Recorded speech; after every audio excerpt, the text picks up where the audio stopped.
Video games. It is pretty obvious, but every single video game made has some form of visuals. Even text-based adventure games use the text as a form of visual medium to guide the player along. A lot of people consider the game visuals to be less important than the gameplay or story elements of a game. However, it is fair to say that many people consider a game's visuals or visual style before purchasing a game. Some people even use a game's visuals to compare similar games of a specific genre, even going as far as to criticize the game's visuals in an argument over which game is better. So really, how important are a game's visuals? Today, I would like to talk to you about the visual styles of a selection of games from the massive multiplayer online or MMO genre. This video will cover the technical elements that make up the visual style of some of the more popular MMOs currently available, and how the visual style impacts the game as a whole.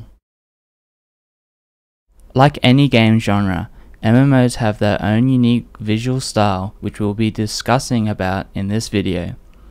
This video focuses on the visual style of three popular MMOs. These include Guild Wars 2, World of Warcraft Mist of Pandaria, and Star Wars The Old Republic. Before current generation MMOs, however, we had games like RuneScape.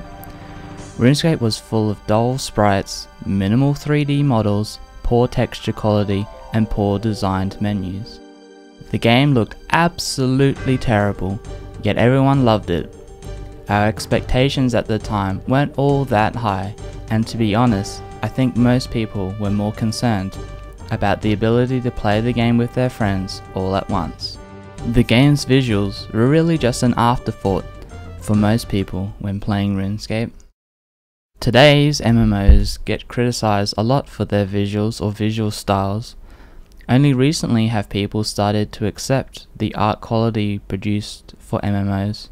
So what changed in the 5-year gap between 1999, around the time RuneScape was publicly playable, to 2004, when arguably one of the greatest MMOs of all time was released? World of Warcraft, the predecessor to the critically acclaimed real-time strategy game Warcraft 3, launched onto our shelves in 2004. Using the already established visual style from Warcraft 3, World of Warcraft took the predecessor's visuals and refined them, bringing life to the fleshed out world that Blizzard's creative team had created over many years ago. In short, this game is amazing. Every expansion has upped the quality of the game's models and textures without straying from the game's overall look and feel. The additions over the years, like higher resolution options, additional anti-aliasing, lighting and shadow quality, have kept the game from looking outdated. A lot of people might disagree with me, however, saying that World of Warcraft has dated poorly, and that games like Guild Wars 2 and Star Wars The Old Republic are better examples of MMO graphics. I will agree that both Guild Wars 2 and Star Wars both have more technical art styles, but being straight up better? No. Before we get into the comparisons, let's just take a look at what it is that World of Warcraft does best.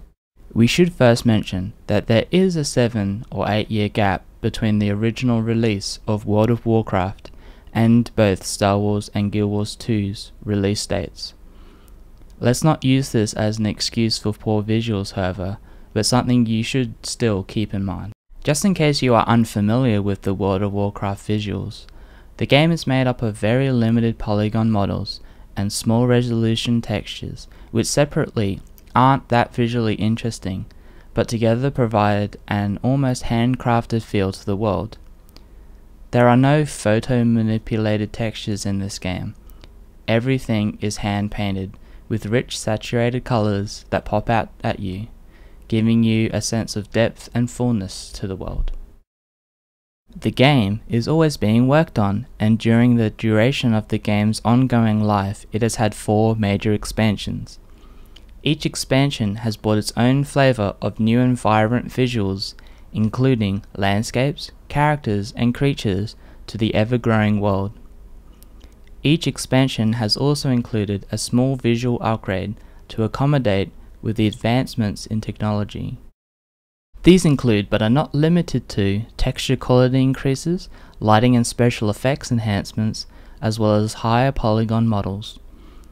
Even with these updated visuals, the overall visual style was never compromised, and new additions slotted into place alongside the game's original assets. Lastly, without getting into specifics, the game doesn't feature the color black in its art style that often. Now before you go crazy saying that the entire Tier 2 Paladin gear was mostly black, so my point is invalid, I am not talking about the use of black as a color. What I actually mean is the use of black to define depth and shadow. Very rarely will you come across an asset within the game that uses pure black as a means to convey depth. Whether it is the indents of a rocky cliff face or the shadows on a set of armor, the artists were very careful about using the color black. If you disagree with me, then I suggest you change the brightness and contrast settings on your monitor. Let's move on to Guild Wars 2. I thought about mentioning the transition from Guild Wars 1 to Guild Wars 2. I decided against that though because there are some similarities in the two games. However, these similarities are only conceptual. It is clear that Guild Wars 2's main theme and visual style come directly from oil paintings. Within the tiles and the UI of the game, the theme of paint or brushstrokes is seen throughout. The game also succeeds in delivering that painted look as well within its stunning visuals. Unlike World of Warcraft, Guild Wars 2 uses a variety of different techniques to bring its intended visual style to life. Without going into too much detail here, Guild Wars 2 uses a combination of photo manipulated textures, specular and normal maps to give color and depth to the game's characters and environment models. These textures are often generated from high detailed models or sculpts, which are then baked onto the low detail model. This allows higher detail to be displayed on the more game efficient models. There are some moments when playing Guild Wars 2 where the visual style tends to blend in with its other assets due to its complexity, but for the most part the visual style holds up remarkably well. With Star Wars: The Old Republic, I wasn't sure if I should mention the game's background or history. If you don't know, the Old Republic MMO takes place within the same lore and era of Knights of the Old Republic games.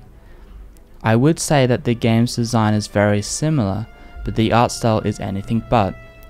Where Knights of the Old Republic applied a realistic element within its own art style, Star Wars: The Old Republic has stepped the other way and become more simplified than realistic.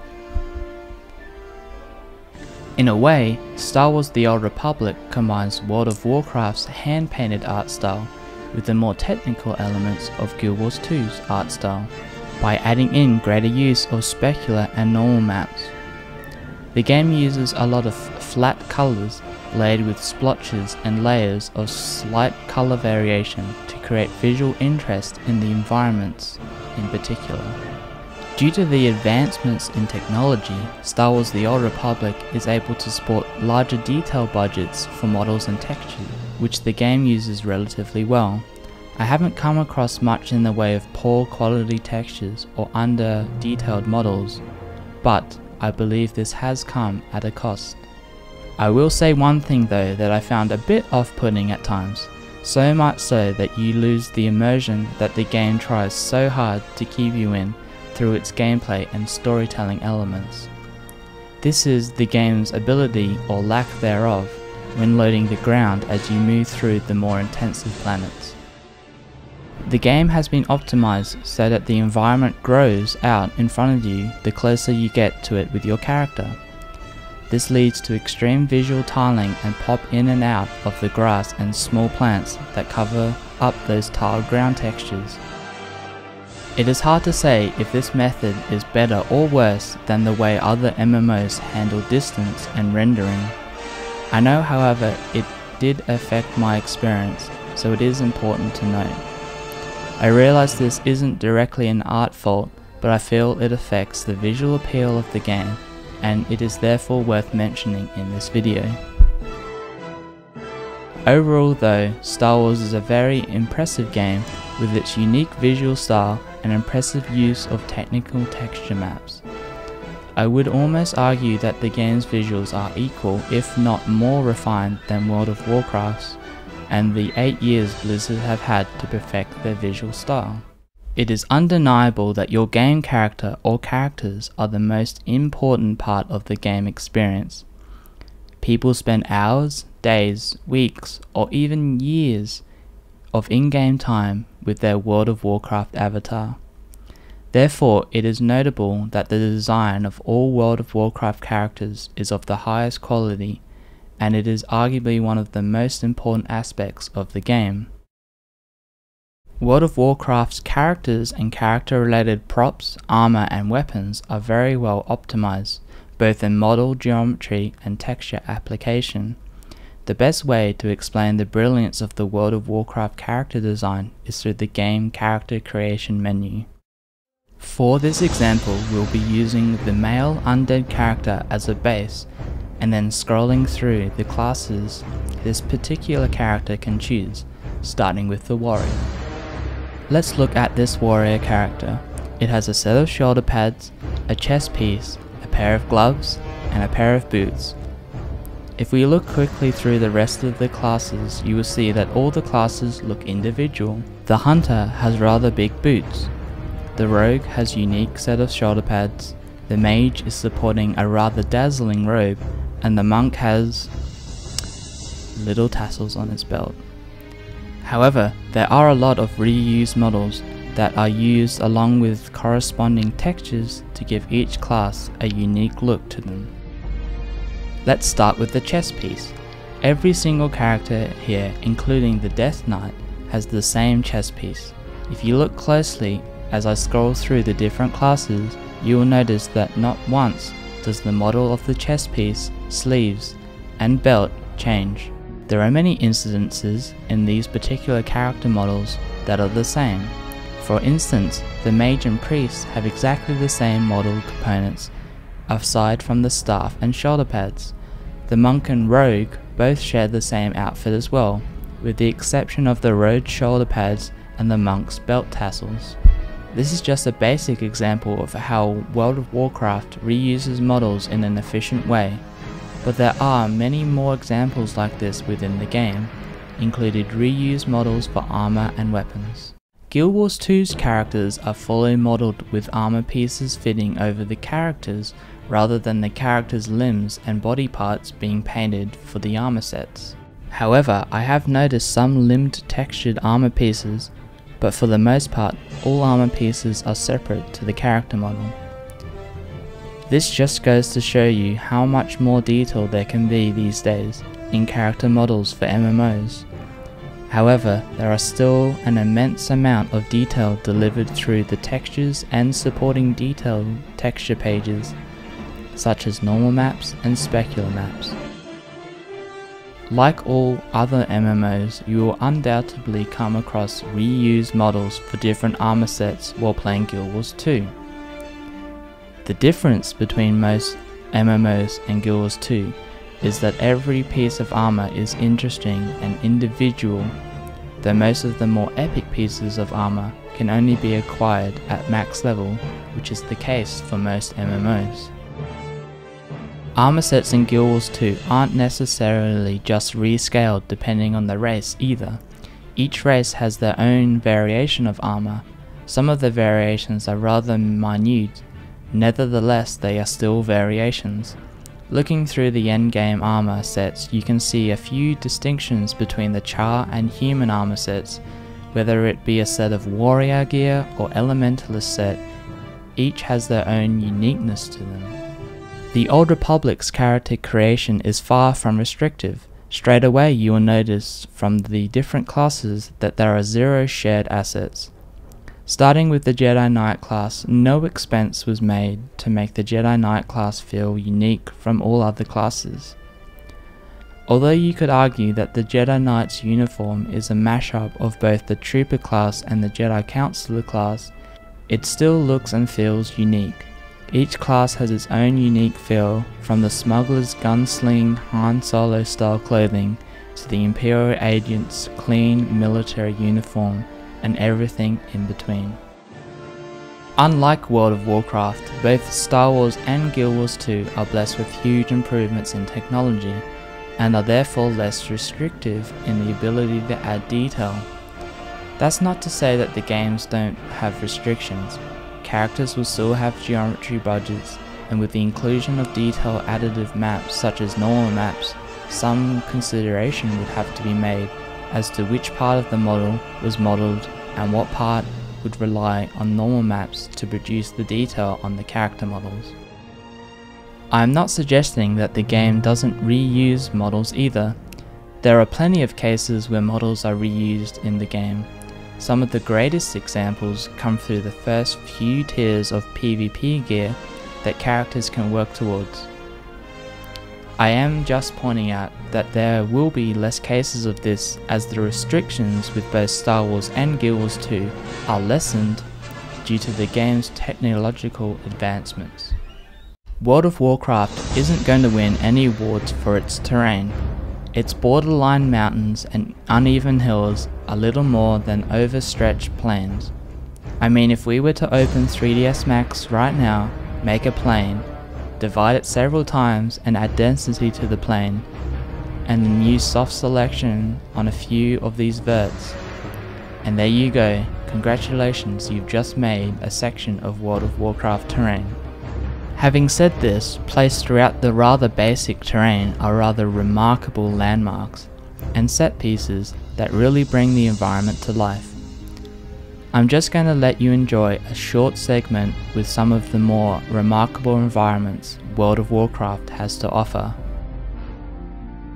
There's not much else to say about the World of Warcraft environments that I haven't already covered in other topics. The environments are still rather low in model detail, but make up for that in extravagant texture work. Some of the more impressive locations are usually accompanied with stunning visual effects, for example, glowing structures, floating lava, or dazzling lights. As for Guild Wars 2, the game was basically built around the environments. Throughout the game, vista locations are placed all around the world that once reach display a cinematic view of the surrounding location. Like the character models, normal maps and specular maps play a huge role in the overall visual presentation of the environments. There is still noticeably more model detail in the environments compared to World of Warcraft, but that's not to say that the environments are not optimized. The Guild Wars 2 environments continued the painted theme throughout the variations in environments. Keeping continuity between the separate areas in the game is done remarkably well. Whether you are in the small farm fields of Queensdale or the undead wasteland of Orr, the environments stay consistent throughout. The Old Republic's environments are by far the brightest and visually pleasing of the three games. The highly saturated and hand-painted textures, along with the basic but well stylized and optimized environments, bring the Star Wars universe to life. Borrowing from more of the World of Warcraft's environment style, Star Wars takes it one step further by adding more model detail and more variation in landscapes and locations. Because the environment textures consist of a lot of flat colors with basic levels of shading and definition, you will rarely find yourself in front of a pixelated or stretched texture. Unfortunately, the environments in Star Wars do have their flaws. As mentioned before, the game suffers from obvious asset pop-in. The most obvious case is the grass and the ground pop-in. In order to mask the tiled floor textures, especially in the grassy areas, BioWare covered the offending areas with grass or other relevant foliage to conceal tiled ground textures. Unfortunately, due to how the game is optimized, or traveling, the ground around you will start to build up with grass and foliage, covering up the tiled textures. However, Because this effect is so obvious, you are actually drawn to the ground growing, and therefore drawn to the tile texturing, as it is being covered up by the growing grass. Overall, despite the oversight of optimizing the ground space, the game environments are still rather well represented. Again, normal maps and specular maps play their role in helping to bring extra detail in the limited environment models to coincide with the rest of the game's art style. Game art and graphics will always come down to someone's preferences.